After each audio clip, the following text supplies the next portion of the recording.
Conegliano e Veronese, che sabato era rimasta coinvolta in un drammatico schianto a Cervarese nel Padovano. Valentina Renso era una influencer molto nota nella rete.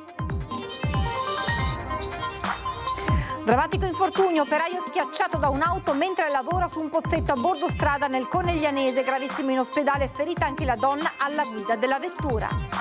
L'Europa chiarisce la controversia tra Prosecco e Prošek, da oggi niente più confusione tra denominazioni, soddisfazione della politica, più prudenti i consorzi, legge valida per il futuro ma per il passato? Da Bibbione a Sottomarina passando per Jesolo, tutte confermate le 9 bandiere blu per le spiagge della Costa Veneta e sorpasso storico di Cavallino, Treporti su Rimini e il litorale con più presenze in Italia. Nuova ondata di maltempo nelle prossime 48 ore in Veneto, temporali, nubifragi e raffiche di vento, allerta gialla diramata dalla Protezione Civile. È rientrata oggi al lavoro dopo i 5 giorni di prognosi la giovane barista di Treviso aggredita in pieno giorno da un rapinatore. Spero di non rivederlo più, le sue parole. Furto da 100.000 euro all'ospedale di Pordenone. Da un ambulatorio di medicina spariscono 4 macchinari. Solo 10 giorni fa un'incursione simile si era verificata a San Vito al Tagliamento. Meno 4 giorni alla visita del Papa a Verona, che sabato Antena 3 seguirà in diretta dalle 7. Un'emozione anche per il primo cittadino Damiano Tommasi, che annuncia in città nascerà una scuola della pace. Edizione regionale dei telegiornali di Antena 3, buonasera e ben ritrovati. Queste dunque le notizie principali di questa sera. E apriamo con la cronaca, con l'incidente accaduto sabato scorso nel Padovano a Cervarese, poi la corsa in ospedale e 3 giorni di agonia. Non ce l'ha fatta Valentina Renso, veronese, era un influencer nota sulla rete, tantissimi i messaggi di cordoglio. Non ce l'ha fatta la 26enne di San Giovanni Lupatoto nel Veronese, protagonista di un drammatico incidente. Sabato scorso Valentina Renso si è spenta all'ospedale di Padova, dove era ricoverata da sabato dopo l'incidente in cui è stata coinvolta insieme ad altri 2 amici, un ragazzo e una ragazza. Fin da subito erano apparse gravi le condizioni di Valentina e del ragazzo, mentre l'altra giovane era stata portata ad Abano con ferite lievi. L'incidente sabato alle 20:40, quando l'auto, una BMW, con i 3 giovani a bordo era finita fuori strada sul rettilineo in via della Croce nel comune di Cervarese Santa Croce, al confine con il comune di Teolo. Valentina Renso, conosciuta su internet anche come Valentina Car, era un influencer e tiktoker appassionata di motori. I suoi canali social erano seguiti da migliaia di followers. Il mio obiettivo, si chiedeva sul suo profilo Instagram, creare un team di guida al femminile. Sulla sua pagina anche un video in cui si riprende mentre partecipa ad un corso di drift, una tecnica di guida molto spettacolare che crea evoluzioni e sgommate con l'utilizzo anche del freno a mano e della frizione.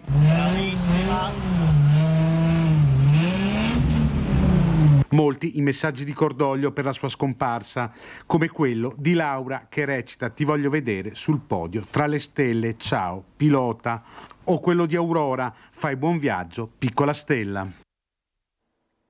Gravissimo incidente questo pomeriggio lungo la strada provinciale 103, uno dei collegamenti più diretti tra Conegliano e Vittorio Veneto. Un operaio che stava lavorando all'interno di un pozzetto a bordo strada è stato travolto da un'auto fuori controllo. L'automobilista, per cause da accertare, avrebbe perso il controllo ribaltandosi più volte, finendo la corsa contro l'operaio. Sul posto il SUEM, che ha trasportato l'uomo in ospedale a Treviso in gravissime condizioni. Ferita anche la donna alla guida della vettura, che è stata portata all'ospedale Santa Maria dei Battuti di Conegliano. Le sue condizioni non sarebbero gravi, la polizia locale sul posto sta cercando di ricostruire il grave incidente.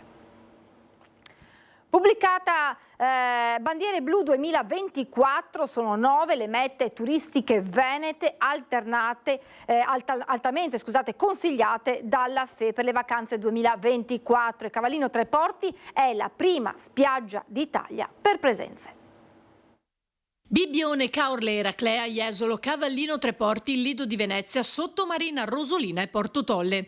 Sono le 9 località venete riconfermate Bandiera Blu 2024 tra le 485 spiagge italiane. 7 nella zona della costa veneziana, dunque 2 nel Polesine. È un traguardo importante per la nostra città, per le nostre località balneari, che poi questo riconoscimento di Bandiera Blu non è così scontato, non è che una volta che l'hai ottenuta è riconfermata annualmente, ma di anno in anno ci devono essere dei miglioramenti che non arrivano solo dalle attività poste in essere ovviamente dalla città di Chioggia, dal comune, dall'amministrazione comunale, ma anche grazie all'impegno dei nostri imprenditori balneari. La riconferma delle spiagge venete consigliate è arrivata durante la cerimonia di premiazione delle bandiere blu a Roma, alla presenza dei sindaci e del ministro per la protezione civile e le politiche del mare, Musumeci, e il presidente della Fondazione Italia Mazza. Bandiera blu non significa, come diceva il presidente Mazza, solo una sostenibilità ambientale, ma anche una sostenibilità sociale ed economica. 32 i criteri del programma aggiornati periodicamente per stimolare le amministrazioni partecipanti a impegnarsi per risolvere o migliorare le problematiche relative alla gestione del territorio per un'attenta salvaguardia dell'ambiente.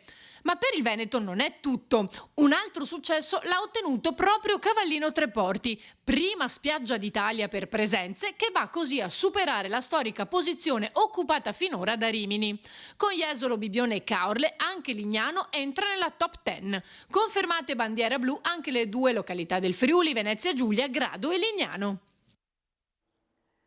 Scossa di terremoto ieri sera intorno alle 22:50 a Bussolengo nel Veronese, di magnitudo 3.4, registrata a 21 km di profondità. Paura tra la popolazione, che ha avvertito in modo netto la scossa, ma non si sono registrati danni.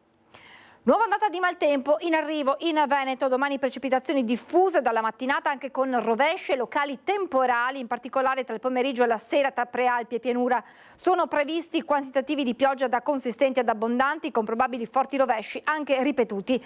Dopodomani i fenomeni saranno più irregolari con fasi a tratti ancora instabili e perturbate associate a rovesce temporali sparsi anche intesi. La Protezione Civile regionale ha emesso un avviso che dalle 8 di domani alla mezzanotte di venerdì 17 maggio dichiara lo stato di attenzione per criticità idrogeologica. E adesso siamo alla tentata rapina al bar di via Castello d'Amore a Treviso. È rientrata oggi al lavoro la giovane barista aggredita. Ha parlato ai nostri microfoni. L'unica cosa appunto è che mi auguro di non rivederlo più, che non si ripresenti più. Immagino anche che il tuo appello alle istituzioni e alle forze dell'ordine sia di tenerlo lontano. Esatto, sì, quello sì, sicuramente è quello che mi auguro ogni giorno, sì. È tornata dietro al bancone del Civico 19 Sara, la barista di 24 anni aggredita giovedì scorso in una tentata rapina da un 52enne italiano identificato successivamente e denunciato. È mezzogiorno e mezzo quando l'uomo, dopo aver fatto colazione ed essere rimasto l'unico avventore all'interno del locale, si avvicina alla cassa intimando alla giovane di consegnargli il denaro. I toni si fanno sempre più minacciosi e Sara tenta di agguantare il cellulare per chiamare il proprio titolare. Si è un po' agitato, cercando di togliermi il telefono dalle mani, dicendomi che non dovevo peggiorare le cose e quindi da qua è andato un po' in escandescenza. Sara però non ha intenzione di subire e reagisce con coraggio. Io ho cercato di affrontarlo, sono riuscita a affrontarlo bene, finché sono riuscita a mandarlo fuori dalla porta, mi sono chiusa dentro e ho chiamato la polizia. E ti ha messo le mani addosso, ti ha strattonato? Sì, mi ha strattonato più volte, aveva anche un borsello con sé e che cercava di gettare in volto, insomma di buttare in volto, e sono volate un po' di sberle e un po' di calci. Mentre sul posto arrivano le volanti, Sara viene portata al pronto soccorso con dolori al collo e alla schiena. Fortunatamente nessuna lesione, 5 i giorni di prognosi. Nelle scorse ore il rientro al lavoro e l'abbraccio con i clienti. Nulla però sarà come prima. Adesso un po' mi chiedono come sto, se è tornato tutto normale. Chiaramente sempre col sorriso, però l'occhio in più che guarda appunto i clienti quello c'è, o comunque i movimenti, quello non resta. È un po' più attento rispetto a prima. Se già prima era attento, adesso ancora di più. L'Europa chiarisce la controversia tra Prosecco e Prošek. Da oggi niente più confusioni tra denominazioni, soddisfazione dalla politica, più prudenti i consorzi. L'Unione Europea ha deciso, d'ora in poi nessuno potrà utilizzare il termine Prosecco come menzione tradizionale anche se declinata in lingue diverse dall'italiano. A stabilirlo la pubblicazione odierna sulla Gazzetta Ufficiale Europea del regolamento sulle indicazioni geografiche, che appunto limita fortemente l'uso ingannevole di nomi che possono evocare prodotti in altri luoghi o altre nazioni. Una norma nata sulla disputa tra Italia e Croazia del termine Prošek, che risale al 2021, quando lo Stato balcanico chiese all'Europa di annoverare uno dei suoi vini bianchi tra quelli da fregiare con la menzione tradizionale tipica.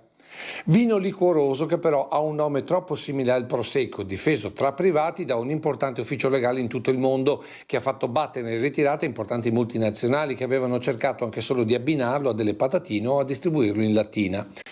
Ma qui la controversia è tra nazioni dell'Unione Europea, chiamata per questo a decidere in merito. Così da oggi il Prosecco è solo prodotto dal Veneto e dal Friuli, mentre continua la battaglia su altri fronti, primo tra tutti quello con il Prosecco prodotto da tanti pronipoti di veneti emigrati in Australia. Soddisfazione dunque da parte dei consorzi, a partire dalla DOCG del Superiore di Conegliano e Valdobbiadene, che tra l'altro domani rinnoverà il proprio direttivo. Questa è una decisione molto importante di cui siamo molto soddisfatti, è una decisione che arriva dopo un lavoro che è stato fatto in sinergia anche con i 3 consorzi, che Conegliano Valdobbiadene ovviamente ha dato la sua parte in maniera considerevole per lo sforzo che c'è stato anche di tutti gli studi legali, ma non solo, anche di tutto il comparto del mondo vinicolo e vitivinicolo italiano, che si è unito alla nostra causa. Quindi caso chiuso? Secondo il consorzio Prosecco Doc non proprio, perché la norma vieta sì la confusione dei termini, ma da oggi in poi, e sul testo non è stabilito nulla invece sul progresso, quindi al momento la legge non avrebbe validità retroattiva. Per questo, come ci ha detto il presidente Zanetti, parafrasando una celebre frase di Trapattoni, non dire Prošek finché non l'hai nel sacco. Furto da 100.000 euro all'ospedale di Pordenone, indaga la polizia. Colpo dei ladri all'ospedale di Pordenone, spariscono 4 sonde di un nuovo ecografo. Il furto si è verificato al padiglione C del nosocomio Santa Maria degli Angeli. La strumentazione, acquistata di recente del valore di circa 100.000 euro, era a servizio degli ambulatori di medicina interna al primo piano, utile per esami cardiaci, vascolari e microvascolari. Indaga sul fatto la Polizia di Stato, che, raccolta la querela, ha iniziato l'acquisizione delle immagini di videosorveglianza. L'incursione potrebbe risalire allo scorso fine settimana ad ambulatori chiusi, ma la scoperta è invece di lunedì mattina. Non sono stati trovati segni di effrazione. Chi è entrato in azione con tutta probabilità sapeva come muoversi. Una decina di giorni fa all'ospedale di San Vito al Tagliamento erano sparite altre 4 sonde di un ecografo a disposizione, in quel caso del reparto di ostetricia e ginecologia. Quinto giorno di protesta degli studenti dell'Università di Padova, gli studenti pro-Palestina che contestano il Senato accademico per non aver sancito il boicottaggio degli atenei israeliani. Momenti di tensione nel cortile del Bo.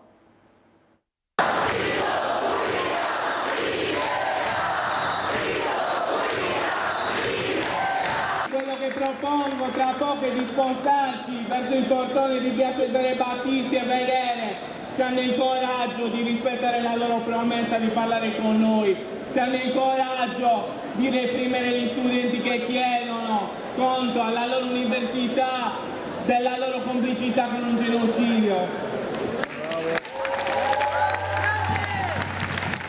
Da quando gli studenti universitari pro-Palestina hanno iniziato la loro manifestazione qui nel cortile del Palazzo del Bo, cioè da venerdì a oggi è la giornata più delicata, perché era prevista la seduta del Senato accademico che gli studenti contestano perché vogliono che prenda la decisione di boicottare e interrompere i rapporti con le università israeliane. Il Senato accademico invece approva una mozione diversa, cioè condanna la violenza dell'esercito israeliano ma non interrompe i rapporti dell'Ateneo, e questo non è sufficiente per i ragazzi che manifestano. manifestano proprio durante la seduta del Senato per cercare in un certo senso di infastidirla, di disturbarla, di interromperla, e poi fatto questo i ragazzi sono circa 300, cercano di avvicinare i professori al termine della seduta del Senato proprio per avere un contatto con loro, quello è un momento un po' più delicato, con la polizia presente ma all'esterno dell'università, ben lontana, proprio per non aumentare, diciamo così, la tensione. Noi ci mobilitiamo da novembre per la causa palestinese e abbiamo in più occasioni tentato un'interlocuzione con il Senato accademico che non ci è mai stata concessa. Ogni tanto, appunto, oltre che non esserci stata concessa un'interlocuzione, ci siamo trovati davanti a una forte repressione, con la celere schierata davanti alle porte dell'università. Fino a dove siete disposti ad arrivare? Allora, questo è un tema. Noi vogliamo semplicemente riuscire a continuare a stare sotto il Senato, cioè dentro al Palazzo Bo, per far sì che l'istituzione accademica si renda conto che questa non è una minoranza studentesca, ma è una maggioranza studentesca politica.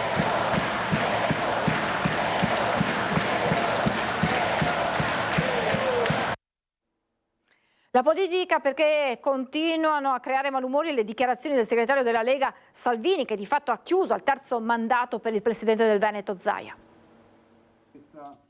Chi succederà a Luca Zaia alla guida del Veneto? Sì, perché il segretario della Lega, Matteo Salvini, ha annunciato che la questione terzo mandato è chiusa e che lui ha già in mente almeno 10 nomi per la successione, una dichiarazione che rischia di rendere ancora più tesi i rapporti con la base leghista veneta, contraria a decisioni prese lontano dal territorio. Una posizione condivisa da Roberto Marcato, che da sempre alza la voce quando c'è da difendere il ruolo della Liga Veneta e che non ha mai creduto che fosse possibile il terzo mandato. Non si arriva al terzo mandato perché di fatto siamo solo noi che lo vogliamo, è che questo vale anche per l'autonomia siamo solo noi che lo vogliamo. Io mi auguro che sul tavolo delle trattative ci sia molta più forza rispetto a quanto ne è stata messa per il terzo mandato. Sulla lista dei 10 nomi nell'agenda di Salvini, Marcato risponde con ironia, ma senza delegare nessuno al di fuori del Veneto. Non so quali nomi